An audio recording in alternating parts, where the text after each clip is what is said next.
And here's one caught on camera, a bizarre and a very disgusting act by a home health aide caring for an elderly man. She decides to go to the bathroom in the man's kitchen, and she's caught doing it more than once. Here's Fox 5's John Dutzman with that. This home health care worker enters a kitchen and immediately drops her pants. She grabs a pot off the stove and squats over it.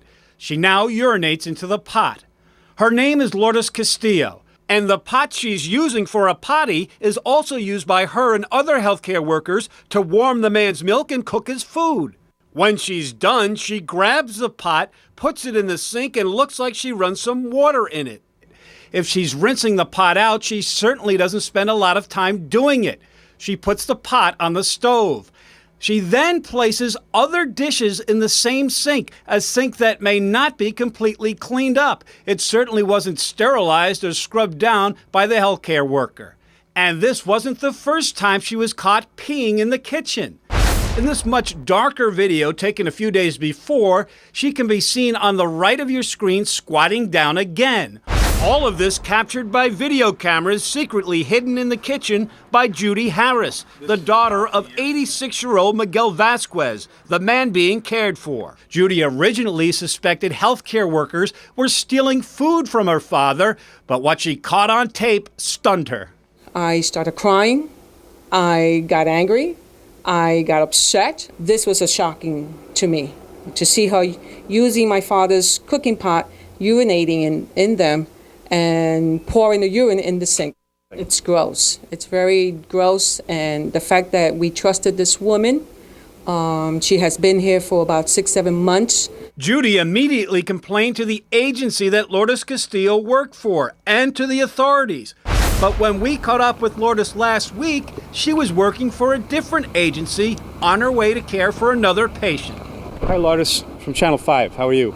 Pretty funny. Okay, I got to ask you a question. Why did you go to the bathroom in Mr. Vasquez's kitchen? I don't know. Lourdes did not speak English, but we had a translator. Cocina del señor Vasquez. Oh my God. Fíjate, yo te voy a hacer con honestidad. She says she regrets what she did, and she did that out of desperation. The health aide told us that because there was suspicion things were being stolen, that Mr. Vasquez would question her every time she went to use the bathroom. It was getting to be a hassle. Siempre que uno pasaba por ahí, el señor pensaba. Mr. Vasquez was always nervous, and he was always shouting, "What are you doing? What are you going over there?" That's strange because when we were at his house, Mr. Vasquez didn't say boo to us and spent most of the time dozing off. Y yo no quería causarle problema a él, tú sabes. She says that she never meant to hurt him. She never meant to hurt anybody. She's truly sorry for what she did, and she regrets it, and she hopes that she could put an end to this. Lourdes insists she never contaminated the man's food and that she always takes care of her patients. Lo lamento. Dile que estoy muy arrepentida. She's basically asking forgiveness from the daughter, and she wants to know what she can do to put an end to this, because she's also a mother and she understands. And when Lourdes left the interview, she headed into a housing project. Another job, another patient in need of her care. Now, you might be interested in knowing that this woman mainly cares for Medicaid patients, so your tax dollars pay her salary. Right now, the State Attorney General's office is looking into this rather bizarre case. I'm John Dutzman, Fox 5 News. And believe it or not, there's more to this story. Yeah, John tells us that investigators are trying to determine if the healthcare aide endangered the welfare of an incompetent person.